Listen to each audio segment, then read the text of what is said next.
Mhm. Okay, so we'll be going live on Zoom, on YouTube too, anytime.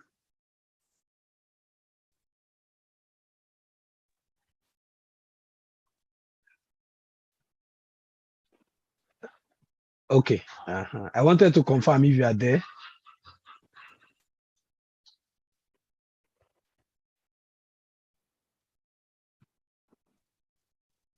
Are you ready? Hello, Auntie Sisi. Okay, good, good. So,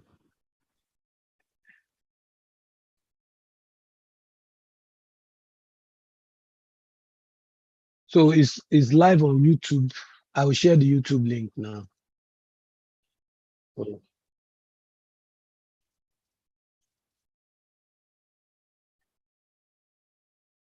so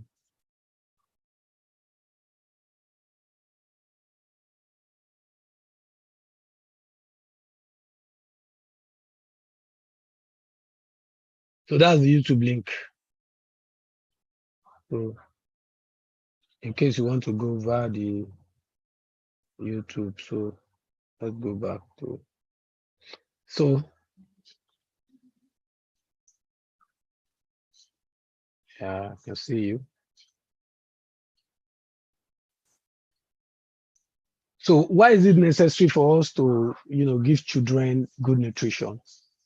Good nutrition is crucial to brain development and growth, especially in children's first few years of life. Now, when we say first few years of life, that means as they are growing up, the first 5 years is very, very essential that we give them good nutrition. Children need nutrition found in healthy food and drinks to grow. Obesity, heart disease, liver disease, tooth decay, some kind of cancer, and other disease are linked to unhealthy diet. It is easier and less costly to prevent this disease. Prevention, they said, is always a cheaper cost than cure is.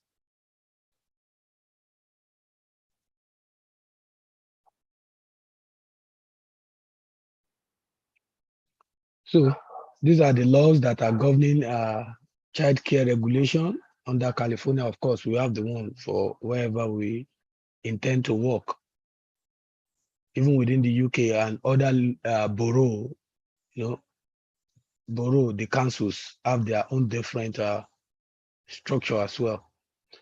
So 4 key messages of the health beverage in childcare. You have to look at healthy food in childcare. You see the ones that are key for us are there listed. Then, of course, we have the ones that are not essential for the children. So you can see they are talking about milk, non-fat, non-sweetened, low fat, if possible, if it has fat, just about 1%. So then we talk about the food. We talk about the foods.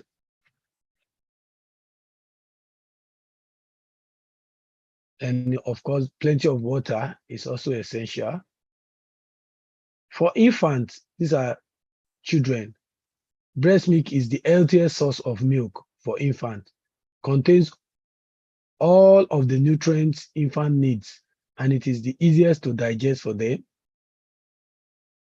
Then protect infants from common illnesses, allergies, and obesity. It also promotes good health for the mother.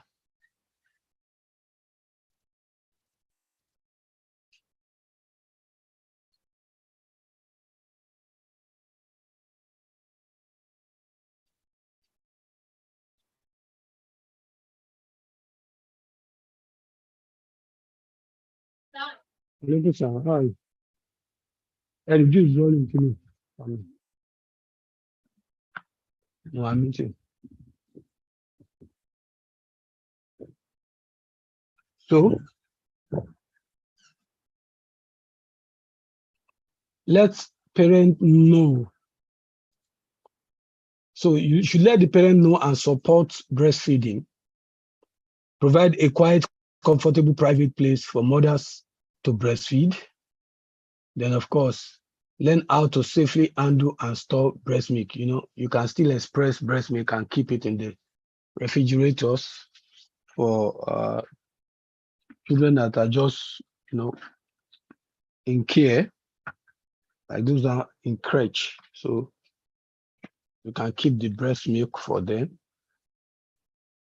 But then you should learn how to, properly store this breast milk so that they don't go sour on you. You don't have to serve them something that is is poisonous to them. Formula feeding, we've talked about iron fortified formula is the best substitute for breast milk. Don't give infant cow milk. Now, for iron fortified formula, you need to be very careful, especially when you are giving it to children who carry the C chromosome. I mean, the S gene, SS or thereabout. So, they are not to be given iron as such. So you need to be very careful when you are giving this also or advising on this. They never use a microwave oven to eat the bottle. Once you eat it with a microwave oven, you are actually passing, you are actually exciting the milk to such a point that microwave food have been queried to be like carcinogenic and the like. So when you start exposing small children to such at that age, it's not really good. Then follow the instruction given by the formula manufacturer when mixing the formula with water, exact volume, exact number of spoon to exact number of water. Then is it cold water, warm water, lukewarm water, or you have to just mix it rightly, not just using your own okay, let me just put this number of spoon to no. It has to be according to the manufacturer's inserts. When do you know that a child needs to be fed? When they start sucking, fusing and tossing about, crying, looking like they are going to cry, when they are sucking, they are sucking their mouth as if they are sucking for breast, or they start smacking their lips, the way they call for breast milk. You are a woman anyway. So those signs. Then sign of fullness, they'll see their lips together and just tighten their lips. That means remove this thing, I'm fed up. Then a decrease in sucking, then sometimes they'll just go fall asleep. So you need to look out for signs that they are already filled up, pitching out the nipple of the whether the breast or the infant, or the feeding bottle. They'll just spit it out, then turning away from the nipple, then pushing away the bottle is also another way. So infants, other beverages. Infants from birth to 6 months old drink only breast milk or formula. For infants 6 to 12 months, use a cup for water. Give them cup 6 to 12 months. But for babies, they drink from this bottle, and of course they are not expected to take water. So you give them those, just their formula only.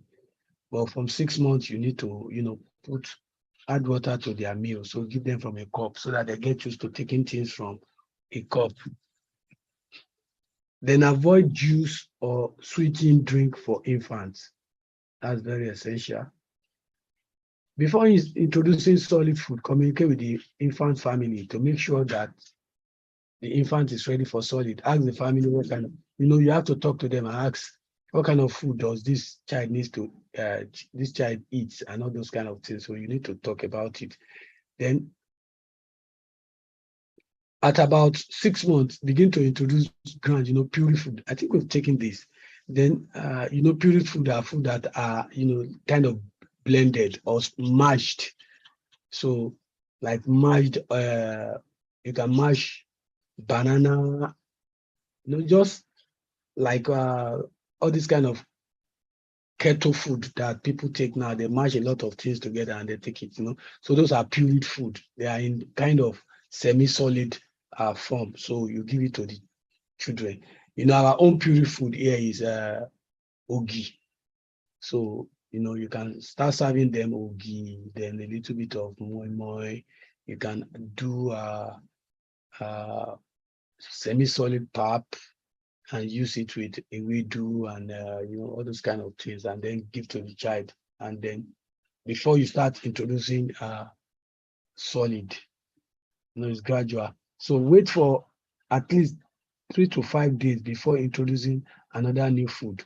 So once they get used to one, you introduce another one. Then of course you start mixing the food so that uh, both way they get adequate nutrition that they deserve. Start with iron fortified infant cereal or pureed meat. The next, pureed vegetable, and then other protein rich food.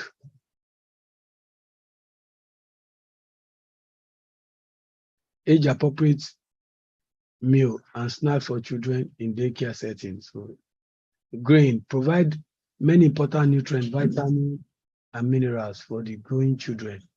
Eating whole grains reduce the risk of heart disease and helps children of all ages grow at a healthy weight and avoid constipation. Pasta, cereal, bread, tortillas, and other baked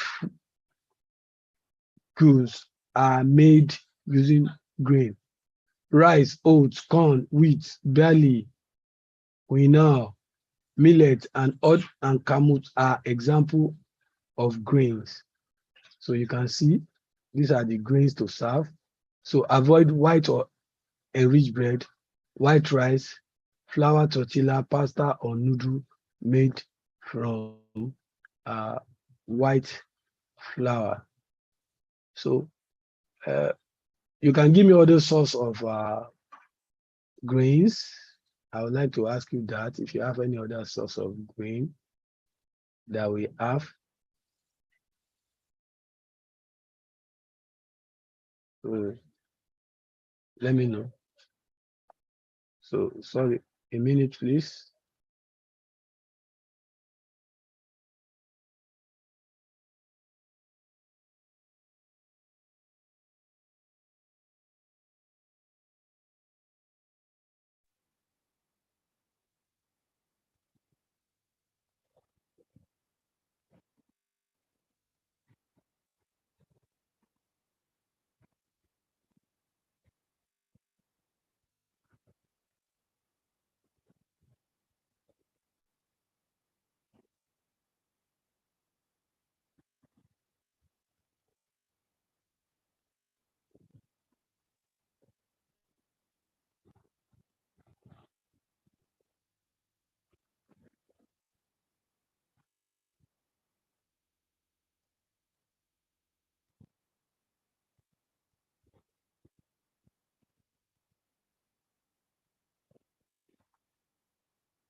Madam, sorry.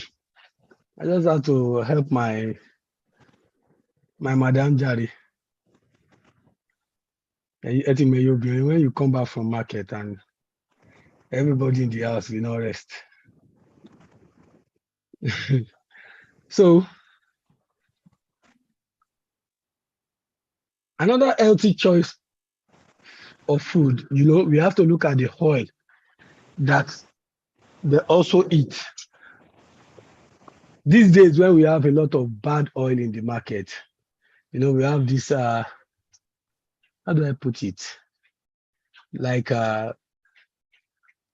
reused oil. Yeah. You have a lot of reused oil in the market. You have oil that are reused. So we have a lot of reused oil. So you need to look at the oil that is good for the heart of the children. Remember that most of these heart-related disease or cancer may be reduced by the food they start taking from a child. Most of these diseases that we talk about are actually like sleeping dogs. They are just there. They are dormant. But we can be the one to start kicking them. Like when you let a sleeping dog lies, there's a tendency it will not bite, of course. A dog that is not being disturbed is not likely to bite anyone. But by the time you start, you know, introducing food that are likely to injure these children to them, if there are any hereditary disease that is there initially, it will wake up. It's just like a sleeping dog. You have kicked it, it will wake up. And once it wake up, to control it may be very difficult. So we need to be very careful of the kind of oil we keep. Me as an adult, if you give me a oil that is bad in my food, I'll keep on sneezing until I sneeze it out of my system totally. I will sneeze. In fact, that sneeze will be like, my Chelsea, that is my body's response to bad oil. That's how I respond to it. Some people, they'll start having, in fact, at times when I eat oil like that, I'll start having some rashes on my upper arm. It shows that the oil that I've been getting in my food or that I got in my food is bad. At least it happened just about 2 weeks ago, when we ran out of the regular vegetable oil we buy, and she decided to just buy this. It started giving me rashes. So the next time she said, we don't have in the house. So I just went, if it's just this power oil, whatever, I bought some sachet and I just give it. Oh yeah, at least I'm sure this one is is good. So you can cook with this. So oils are very, very important, vegetable oils that we consume. Then what about the vegetable? Vegetable, generally has very good source of minerals, vitamins, and other nutrients, phytonutrients, just bioflavonoids and the like. These are very, very essential for body metabolism. Some of them initiate body physiology and growth. Some of them also helps in digestion. They helps in secretion. So vitamins are very, very important. So, and other nutrients to support children rapid growth and development. Diets rich in vegetable have been shown to reduce the risk of heart disease, stroke, and certain cancer because of the bioflavonoids, like I said, which are phytonutrients. They help to reduce cancer because they act as very strong antioxidants. So oxidants are things that causes a reduction in the oxygen level in our body. And anything that reduces oxygen level in the body is going to obviously increase aging. And these ones, they help to remove all those things from the system.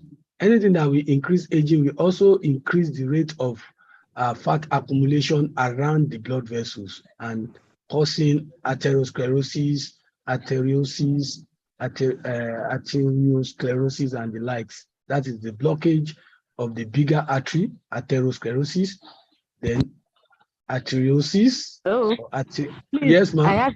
I have just 2% on my battery. So if you're unable Wow. to get me, it means that my battery is dead. then you'll be able to see it in the YouTube later on.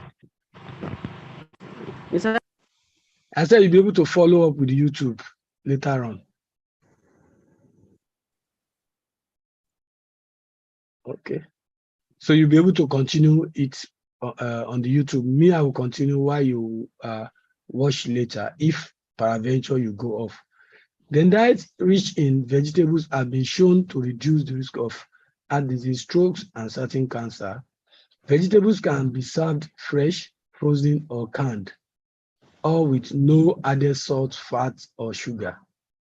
You know, they even regard their corn as vegetable. Then carrot is also a vegetable. You know, we know the vegetable sources that we have: broccolis, lettuce, cabbages, and the likes. For commercially prepared vegetable, the first ingredient should be the vegetable. So why is it important to eat vegetable? Vegetables are important because they contain many nutrients. Then eating vegetable in the diet can help children develop healthy eating patterns that can last a lifetime. You know, if you start exposing children to all these canned carbonated drinks, they tend to later on in life like eating junk food. But if you expose them to eating fruits and vegetables, greens and vegetables, they of course they will always like that, and it will be like a lifetime habit for them. Then trying a wide variety of vegetable texture, color can help develop sensory skills. You know, when you mix them in the bowl, you know, the red, you know, red pepper, yellow pepper, green pepper, add your green pea, fry them, put it in your fried rice, add carrot, you know, just spice the vegetables up and makes it looks interesting to the children. You know, even garden egg is not regarded as a fruit, it is a vegetable, and it comes in a variety of colors as well. The answer is all the above. Fruit provide minerals, vitamins, and other nutrients that support children's growth and development, include a variety of color like a rainbow, you know, the rainbow color, like I've just said, red, yellow, green, orange, you know, variety of color makes it interesting, make it catchy for the children, makes it attractive to them. The different fruit colors and texture help develop the sensory skill.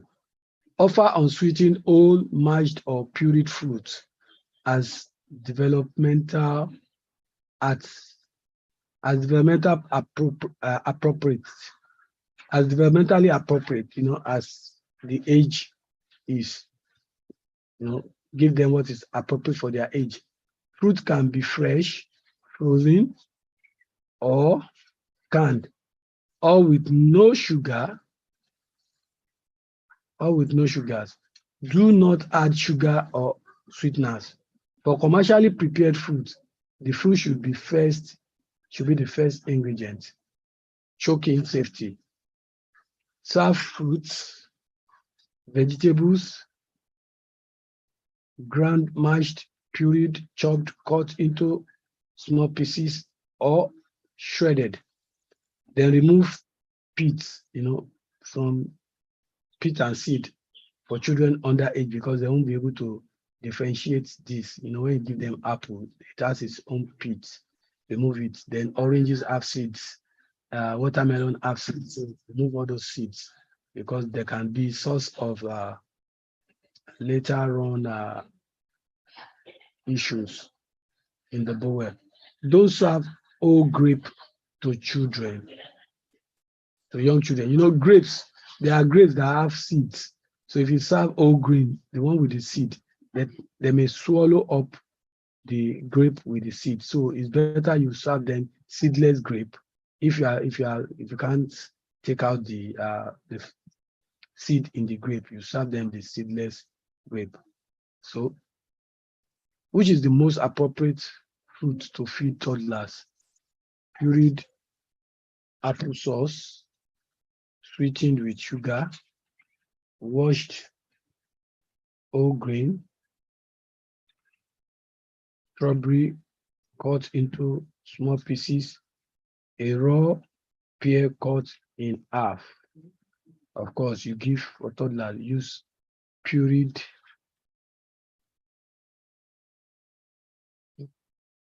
strawberry. Okay, so strawberry cut into small pieces should be used. If we are going to, for a toddler, because they are now working, the problem here is because it has been sweetened. We said unsweetened food, so you can't give the one with the sugar. Then whole grapes, you can't give them whole grapes, as we have said, because of the seed. Then, of course, you cannot give them raw pear cut in half because of the pitch. You need to remove the pitch and you need to clean and remove the peel. So strawberries cut into small pieces. Of course, strawberry does not have seed or pits. Protein helps build bones, muscle, cartilage, skin, blood. Protein also helps your body makes hormone and vitamin. Of course, protein helps the immunity. Then meat, poultry, fish without bone, yogurt, cottage cheese, cheese, nut butter, tofu, beans, legumes, cooked eggs, and all other examples of protein-rich food can be given to children. Iron, dietary iron is important so children don't become anemic.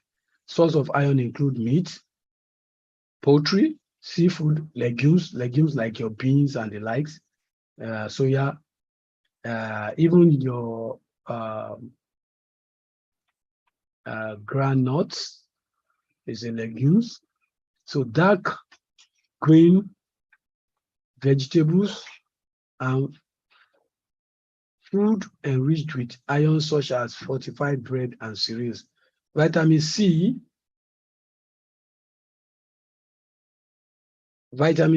helps the body absorb iron. So vitamin C is found abundant in many fruits, especially the ones that are orange or yellow in color.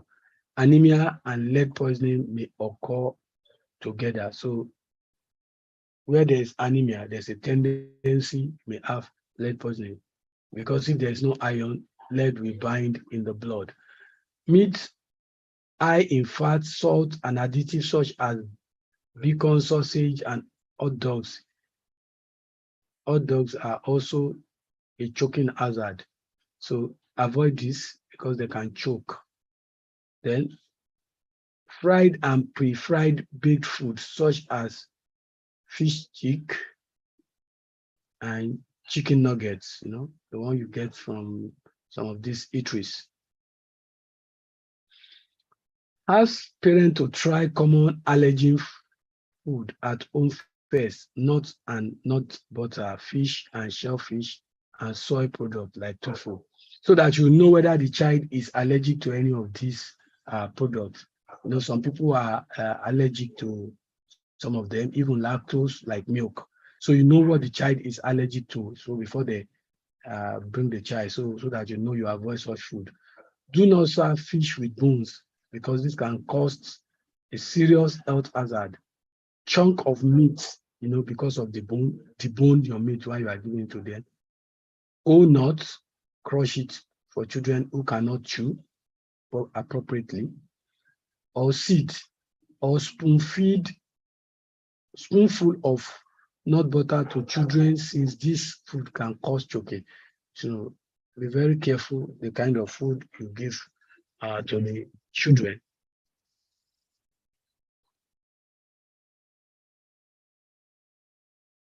Hello? So,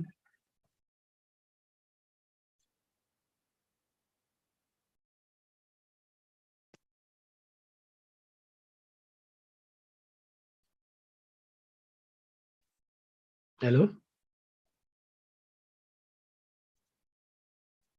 So, preventing food-borne illness, food safety. Check your refrigerator to make sure the temperature is 41 degree or lower. Fully cook eggs, meat, and fish so that you don't have blood that can cause food poisoning, so that you don't have. Then, of course, when you store the food, make sure it is well stored so you don't you avoid bacterial growth. So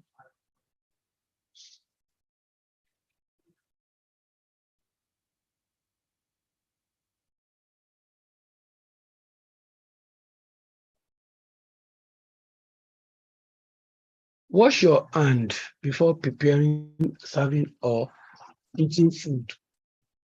After handling raw fish, because you can transfer salmonella or any other bacteria from this raw food that is uncooked into the one that you have just cooked. So ensure that you always wash your hand, wash before, wash after preparing food.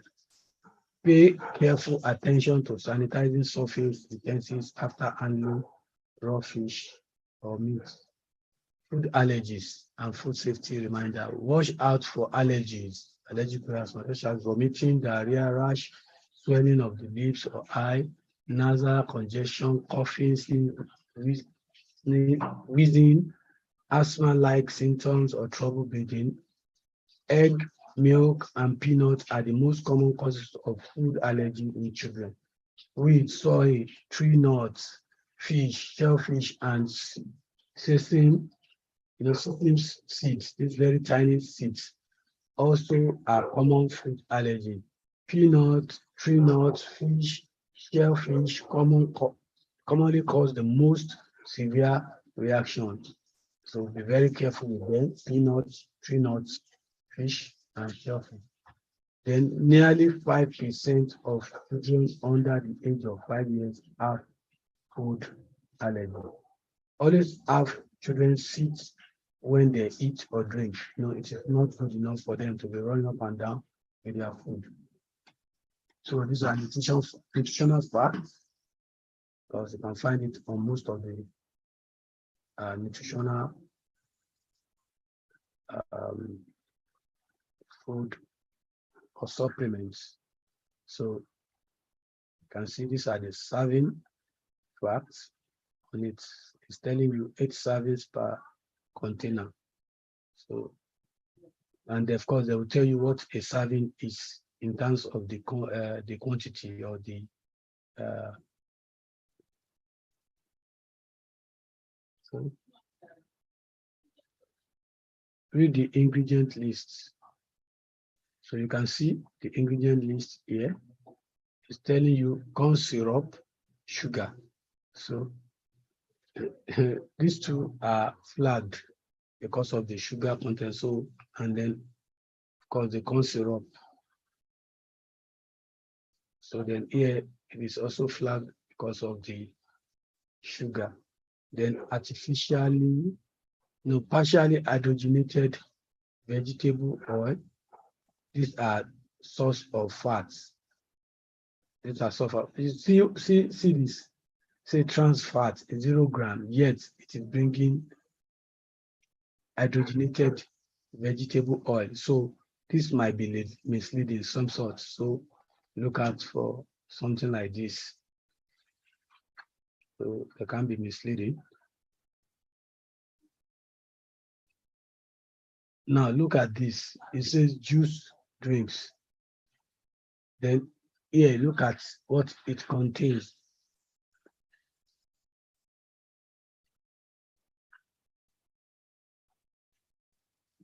Four grams of dietary fiber. Total sugar, 12 grams. Include 10 grams added sugar. Includes 10 grams added sugar, which gives 20%. So this is essentially sugar. 1/5 of the whole thing is sugar.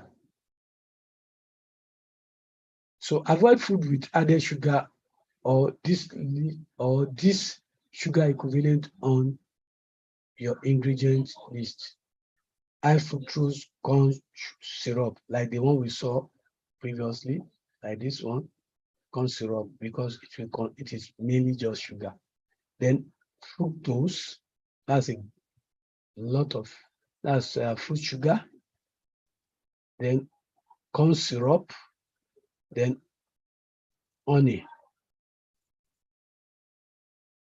cane sugar, evaporated cane juice, sucrose, sucralose. These are sources of sugar. You can see ingredient white corn is a source of sugar. And of course, we have been told to avoid corn flour as much as possible for children. So if we take you back a bit, so you can see it's telling us the common sources of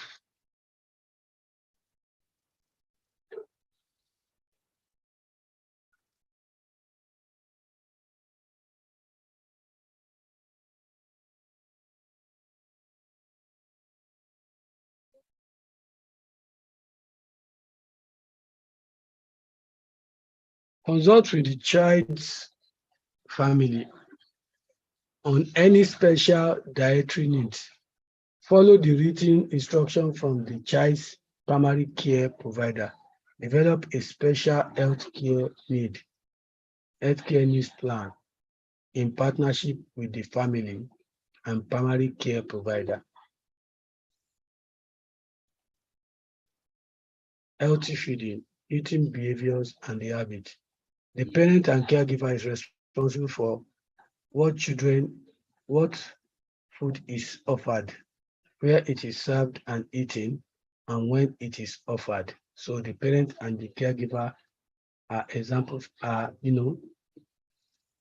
are responsible for this. What is the food offer? Where is it served and eaten? And of course, when it should be offered. The child is responsible for how much food to eat. Once the child is full, of course, he or she is expected to, just tell you he or she is okay, if they can't talk by sign, whether or not to eat. You can force a horse to the stream, but you cannot force it to drink water. The child does not want your food, there's nothing you can do. He or she will not take it. So as a child care provider, every day, so family style meals, learning about healthy food. As a child care provider, every day you are a role model for the children. So if you eat healthy diet and the children see you eating healthy food, of course, they are looking up after you, they are looking up to you for guidance. They will think, okay, that means this kind of food is good for us. But if you are the sort that brings in a lot of garbage food, junk food to the work, and you are eating it in their presence, of course, they obviously feel that is the best food for them too. But by and large, the decision rests with you. You should obviously show the children the best food to eat. It is not enough for you to just kind of bring food that are bad in terms of their content to the class, to the care home, and be eating it in front of the children, thinking, okay, I'm not giving it to them. No, they are looking at you and they will mimic you.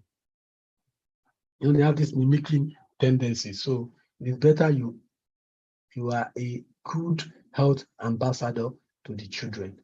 Eating at the same table with the children provide an opportunity to role model healthy eating and how to have a pleasant conversation at mealtime, so that you show them how much of talking should be done and how less of talking should be done. Table manners. So when you bring your food, make sure it's the right combination, no junk food, no carbonated drinks. So bring in healthy food, water, you can bring blended fruits, juice, blended fruits. You can bring it to the venue so that the children will see, say, oh, it contains apple, it contains pawpaw, it contains orange, it contains banana. You tell them the content of that your blended fruits juice. And of course, you may just, you want a glass? Do you want a glass? You give some of them so that they taste, oh, wow, it's nice. So we tell them it is better than drinking carbonated fizzy drinks that people drink these days. Then family style dining gives teachers an opportunity to talk about the food with the children, like I said. So at that table, you'll be able to talk about the source of food, the kind of the food, and then, of course, the nutrients provided by that food and how good it is for them. So this is the food market. You can see the food on display.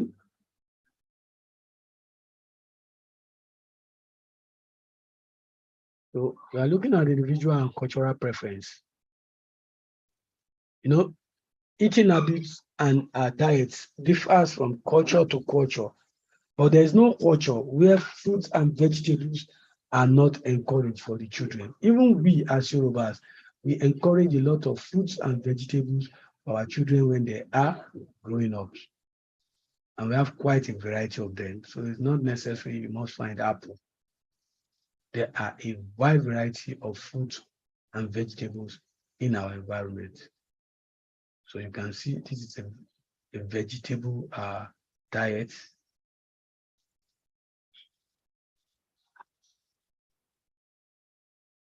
Policies for feeding children in child care.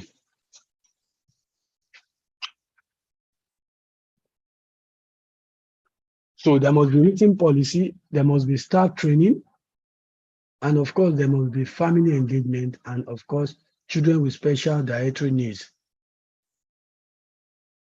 So for children with special dietary need or allergic, we must know. For a child that is diabetes, a level of sugar that must be in the food of that child. For a child that is allergic to nuts and the like, so you must know what not, what to give the child. So this sample of a policy, it must be written and it must be in every child's folder. And of course, it should also be on your wall. So these are sources where you can get those. These are sources. So these are our resources for this slide.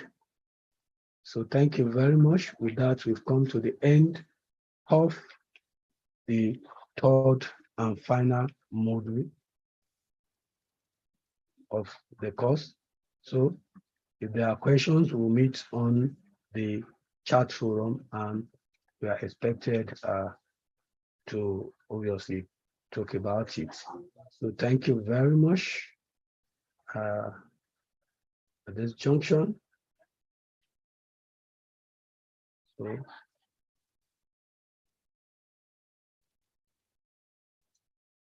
thank you so much for joining. Thanks for your time. You've been a wonderful audience. I want to appreciate you for listening in today. So hopefully if there's any question, contribution that you want us to, discuss about, if there are clarities or clarification that you want us to look at and talk about, please, you're free to